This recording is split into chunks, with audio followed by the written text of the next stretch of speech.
not just the answers, not just the quotes. It's life in the margins. It's time for CluffsNotes.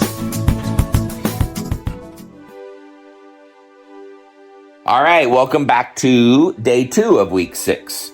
And I'm going to call this episode Reveal. Normally on Tuesdays, I don't drive Tammy, but I did get a text from her that she had a random drug test and wondered if I might be able to take her. I had Harbor and the timing worked, so I said sure. And remember, we're in the smaller car this week.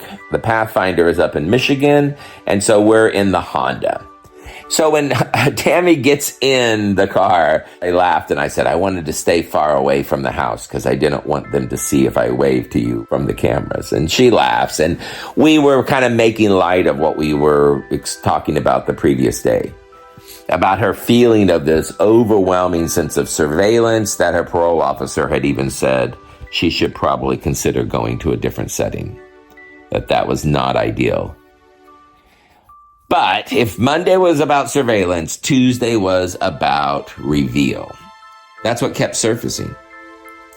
The more Tammy talked, the more it was very clear there is a disconnect, I believe, in what the intention of the program is and what the actual impact was. She would share stories about how sometimes it seemed like there was a lot of inconsistencies with the owners and what they were asking them to do or not do.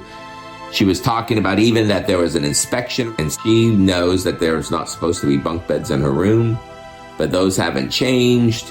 So it was just a variety of things that she was clarifying, even conversations she's had with her roommates, which they feel like they have to be discreet because they feel like they're constantly in surveillance when they're out in the public areas. And it made me wonder, is this place really helping her in the idea of moving towards more and more freedom?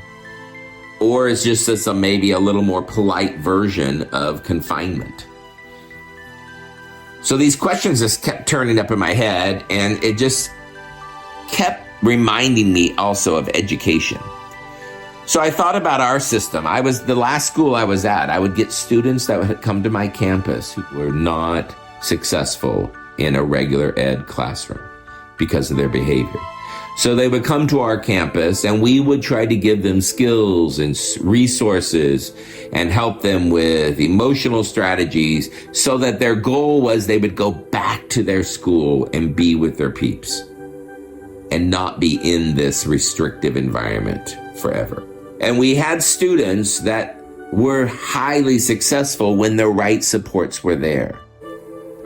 And it just reminded me that here is Tammy in the system that's coming from a more restrictive environment, a residential, to go into this hybrid environment that feels, as she puts it, I feel like I'm in solitary confinement. The system that's there, the culture, is feeling clinical. In a perfect world, these houses might be like foster homes for children. That it would be not just staying clean and checking boxes, but you're also being able to grow and interact emotionally, socially, spiritually. There would be warmth. They'd feel more human. At one point, I remember asking, why don't you move? Like your parole officer suggested, if you have that option. And she was honest. She said the devil that she knows is better than perhaps the one that you don't know. And she's right. She said, right now I have my own room, although there's 5 additional beds in there. But she doesn't have a roommate. She has her own private bath at the moment. And she also knows that the program is winding down. Her graduation, her successful completion of this is coming soon. So she's weighing all those risks and she's tolerating what she's in. But she knows she's doing it with a choice, and there is a huge difference when you know you're choosing something and when you feel like you're stuck. And I guess that's what hit me on Tuesday. Tammy's success in this area is not coming because of the environment. It's actually happening in spite of it. And part of why it's happening is because she is getting support.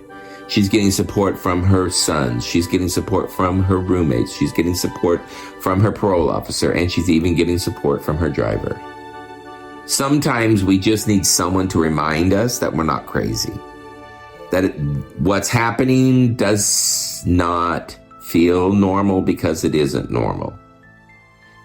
And that is enough to make us not feel alone and give us an ability to stay off of the triggered emotional stage and a little bit more in the audience. She's learning to trust herself, and she's building insight. And I love that we've only known each other for these 6 weeks, and look at how close we already are. So my hope for now is in these last 4 to 6 weeks, I guess, of her program, is that she'll continue to build those pieces that will help her to find space to grow. It's not just trying to survive a system. What she needs is connections and ideally a vision for a home. Another reel for the shelf.